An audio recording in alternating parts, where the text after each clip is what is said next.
কেমন আছেন আপনারা বন্ধুরা? আশা করি সবাই ভালো আছেন। মিঠু কিচেনে আবার একটু নতুন রেসিপি নিয়ে চলে আসলাম। আমাদের আজকের রেসিপি হবে এই তো ফেউয়া শুটকি দিয়ে ভর্তা তৈরি করে দেখাবো। তো দেখতেই পাচ্ছেন আমি এখানে 250 গ্রাম শুটকি নিয়েছি, আর এই ভর্তাটা আমি কিভাবে করব পুরো ভিডিওটা দেখবেন।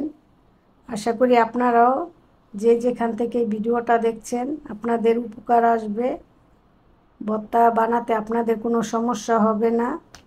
আর কি কি লাগছে সেটা দেখিয়ে দেই, বেশি উপকরণ লাগে না। তো লাগছে আমাদের এখানে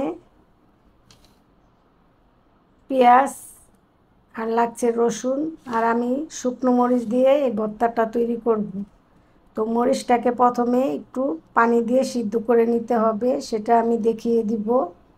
তো প্রথমে আমাদের এই শুটকিটাকে পরিষ্কার করে নিতে হবে। তো কিভাবে পরিষ্কার করবেন দেখিয়ে দিই। এখানে আমি একটি বাটি নিয়েছি, তো এই বাটির ভিতরেই আমি এই শুটকিটাকে এভাবে, এই কল্লাটার এখানে কিন্তু একটা এই যে পেটিটা থাকে সেটা আপনারা ফেলে দিবেন। তো আমি এই মাথাটাকেও ফেলে দিব, দিয়ে এভাবে পানিতে রেখে দিব। তো আমাদের এই ভর্তার রেসিপিটা যদি আপনাদের ভালো লেগে থাকে অবশ্যই লাইক দিয়ে দিবেন, চ্যানেলে নতুন হলে সাবস্ক্রাইব করবেন। তো বন্ধুরা, এভাবে সম্পূর্ণ শুটকিগুলোকে আমি এই মাথা আর এই যে পেটিটা আছে যে কালো, এটা ফেলে দিব। এটা নিলে কিন্তু তিতো ভাব লাগে, তা আপনারা এটা নেবেন না। এই যে, তা আমি এভাবে সম্পূর্ণ শুটকিগুলোই তো এই যে এভাবে বের করে নিলাম। তো এখন এই শুটকিগুলোকে এভাবে পানির ভিতরে আলতোভাবে ডলে পরিষ্কার করে নিতে হবে। কমসে কম 3 থেকে 4 ধোয়া দিয়ে নিতে হবে বন্ধুরা।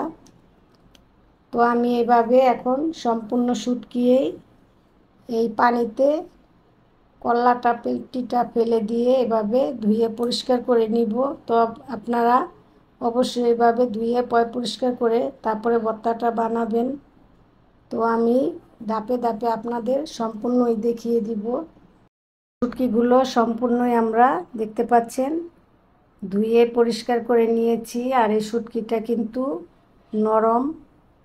তো ধোয়ার পরেও কিন্তু আমার শুটকিটা একটু আস্ত ভাব আছে, তো এরকম পরিষ্কার করে নিতে হবে। তো এখন চলুন চুলায় চলে যাই, কিভাবে ভর্তাটা এই মরিচটাকে ভাপ দিব সেটাও দেখিয়ে দিব।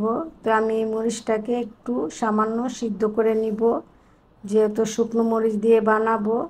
শুকনো মরিচটা অনেক শুকানো। তো চলুন চুলায় চলে যাই আমরা মরিচটা সিদ্ধ দেওয়ার জন্য। সিদ্ধ করার জন্য চুলায় চলে আসলাম, চুলায় একটি তাওয়া বসিয়ে দিয়েছি। এখন এই মরিচটাকেও আমি ধুয়ে একটু পানি নিয়েছি, তো পানি দিয়ে সিদ্ধ করে নিতে হবে। তো এখন দিয়ে দিব স্বাদ অনুযায়ী লবণ, আপনারা আপনাদের স্বাদ অনুযায়ী লবণটা দিয়ে নেবেন। তো মরিচটা একটু সিদ্ধ হয়ে গেলেই আমরা পেঁয়াজ আর রসুনটাকে দিয়ে দিব। মরিচগুলো আমি কিছুক্ষণ একটু ভাপ দিয়ে নিয়েছি। তো এখন এই মরিচগুলো ভাপ দেওয়া হয়ে গিয়েছে। এখন আমরা পেঁয়াজ আর রসুনগুলোকেও ভালো করে ভাপ দিব। তো এখানে আমি পেঁয়াজ আর রসুনগুলোকে ভালো করে ভাপ দিয়ে নিব, তাহলে ভর্তাগুলো কিন্তু নষ্ট হবে না। তো আপনারা এই নিয়মে যদি ভর্তাটা তৈরি করে খান কিন্তু ভর্তাটা খুবই ভালো হবে, নষ্ট হবে না। আর ফ্রিজেও আপনারা 15 থেকে 20 দিন রেখে খেতে পারবেন। তো এখন আমি একটু হালকা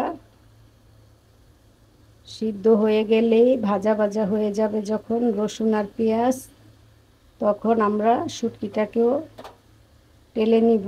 তো এই তো দেখুন মরিচটা কিন্তু সিদ্ধ হয়ে গিয়েছে। তো এখন আমি একটি ঢাকনা দিয়ে ঢেকে দিলাম। তো কিছুক্ষণের মতো আমরা সিদ্ধ করে নিব। কিছুক্ষণের জন্য ঢেকে দিয়েছিলাম, এখন ঢাকনাটা খুলে নিলাম। তো তো দেখতেই পাচ্ছেন আমাদের পেঁয়াজ মরিচ আর রসুনটা কিন্তু তো ভাজা হয়ে গিয়েছে। তো আপনারা অবশ্যই এভাবে ভেজে নেবেন, তাহলে কিন্তু ভর্তাটা দীর্ঘদিন রেখে নর্মাল ফ্রিজে খেতে পারবেন। আর যদি পানি ভাব থাকে তাহলে ভর্তাটা নষ্ট হয়ে যাবে।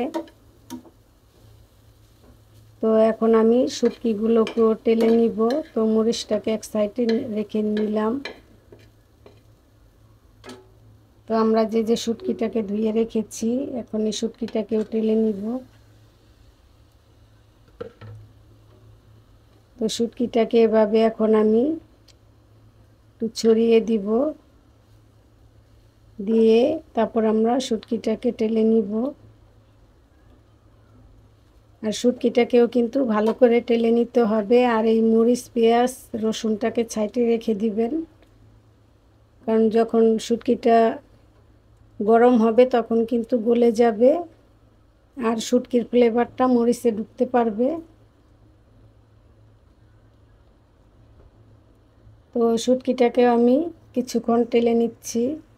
এটা কিন্তু দেখতে পাচ্ছেন গলে গিয়েছে। তো এখন আমরা একটু উল্টিয়ে পাল্টিয়ে দিব, এভাবে